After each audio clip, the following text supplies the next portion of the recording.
Salut à tous, c'est Mathieu d'Android MT, toujours à votre service. Mais avant de démarrer cette petite vidéo, j'aimerais vous rappeler que notre magazine est en kiosque à partir de 3 € et elle est également disponible en version numérique sur notre application Android MT disponible sur le Play Store. Donc venez nous soutenir et achetez le magazine Android MT seulement 3 €. Merci. Mais sans plus tarder, passons à notre vidéo test du Huawei Ascend P7. Nous avons eu l'occasion de le tenir en main pendant un bon petit moment. On va vous faire un rapide débriefing sur ce mobile qui sort le 2 juin. C'est parti!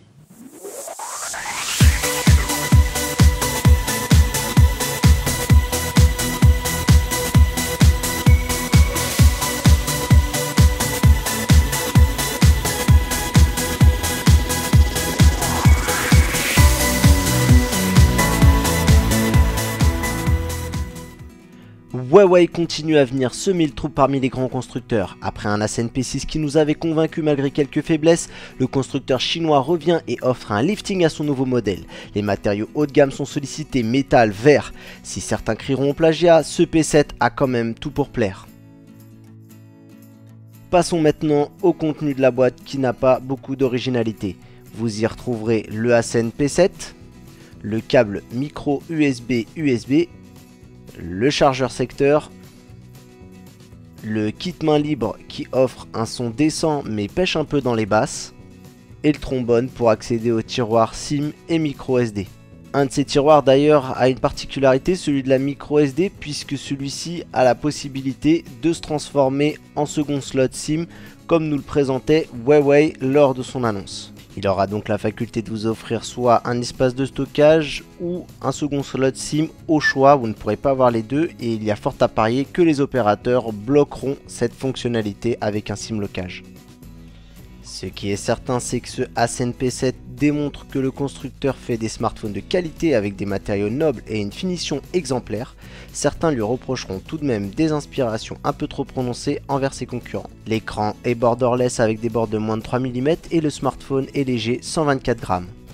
Au niveau du tour du propriétaire, nous avons donc le slot micro SIM, le slot SD ou seconde SIM si le modèle contient cette fonctionnalité, le bouton Power qui n'est pas sans rappeler celui des Xperia et les touches volume.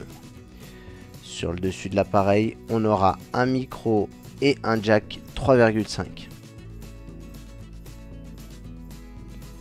Rien de ce côté, mais vous pouvez admirer les bandes en métal et la ressemblance avec un certain smartphone à la pomme. À l'arrière, on a un revêtement en verre certifié Gorilla Glass 3 qui est très peu sensible aux rayures et aussi également un arrière qui rappelle celui des Xperia Z de Sony. Avec un haut-parleur de bonne qualité, un flash LED et le fameux capteur 13 mégapixels dont vous pouvez retrouver notre analyse sur le test écrit. Sur le bas, on y retrouve le port micro USB et un autre micro ainsi que cette fameuse identité visuelle des Ascend, cette forme en C aussi appelée goutte d'eau par le constructeur. Ce smartphone fait partie des plus fins avec seulement 6,5 mm. Il possède d'ailleurs un écran de 5 pouces avec un capteur avant, tenez-vous bien, 8 mégapixels grand angle, un capteur de proximité et de luminosité. Huawei y a intégré sa surcouche Emotion UI qui passe de la version 1.6 à la version 2.3. Le constructeur garantit plus de 650 améliorations. Emotion UI ne propose pas de lanceur d'application, c'est-à-dire que toutes vos icônes sont sur les bureaux.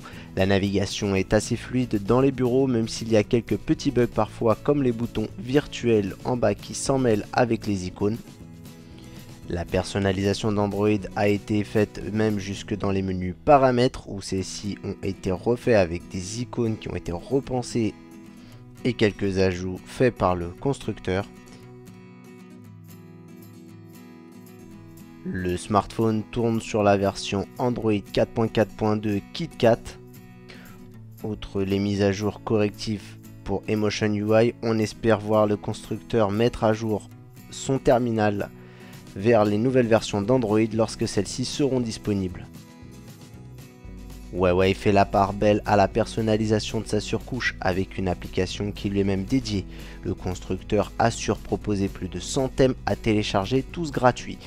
Il est également possible de créer son propre thème en allant récupérer des fonds d'écran et des icônes sur un thème différent, et en plus de pouvoir intégrer son style de police et ses sonneries. Pour appliquer un thème, c'est très simple, il faut aller dans l'application thème, choisir le thème,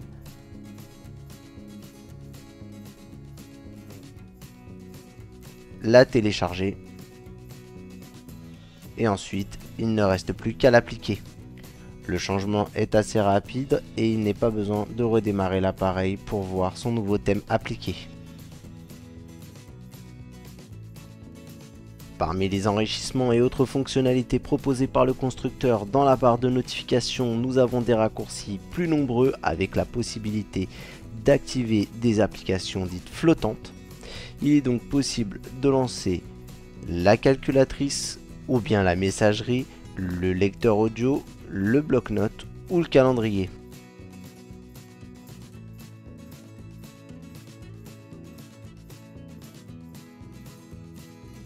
Si vous prêtez votre smartphone à une personne ou n'êtes vous-même pas un expert du monde d'Android, Huawei propose un mode d'utilisation simplifié déjà vu chez d'autres constructeurs, comme par exemple le mode senior sur certains smartphones de chez Acer.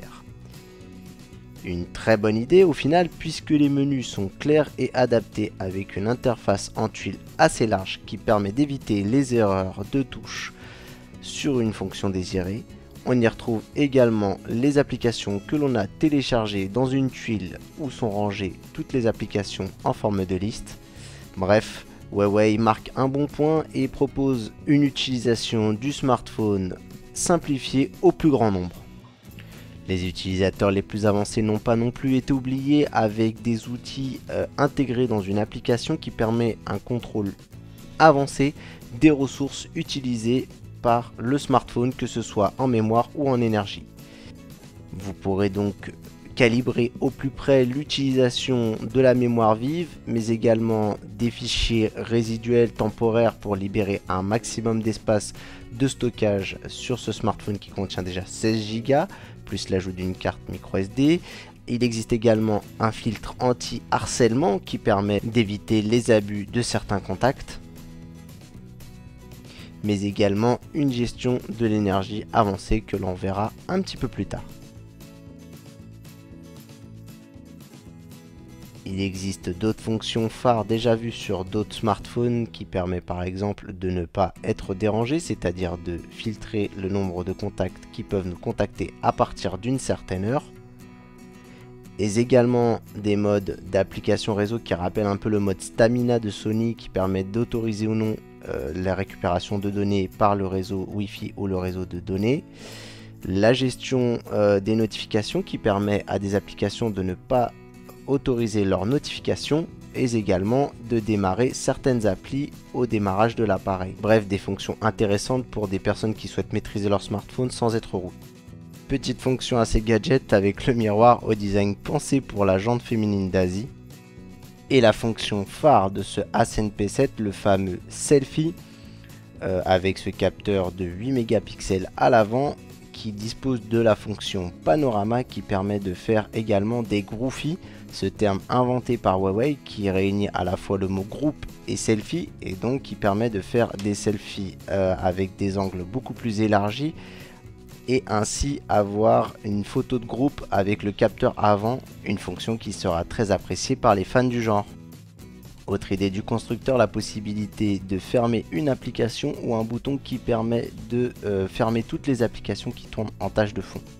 Ce Ascend P7 dispose d'une solution applicative pour permettre d'améliorer tant que faire se peut son autonomie.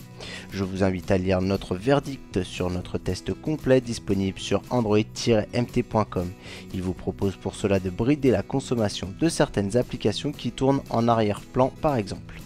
Il propose également 3 profils normal qui privilégiera la puissance du processeur maison quad-cœur e-silicone Kirin 910T, le mode intelligent par défaut qui ajustera automatiquement ses performances en fonction des tâches à effectuer, et le mode ultra qui est un mode que nous avons déjà vu sur le Samsung Galaxy S5 ou l'arrivée récemment du HTC M8.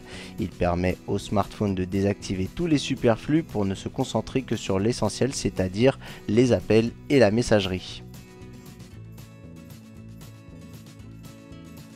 Pour finir, je vous propose ce rapide petit Antutu pour voir ce que vaut le processeur quad-cœur maison de Huawei, et je vous propose de découvrir une session de jeu pour vous donner une idée de l'enceinte arrière et également de la fluidité d'un jeu 3D gourmand.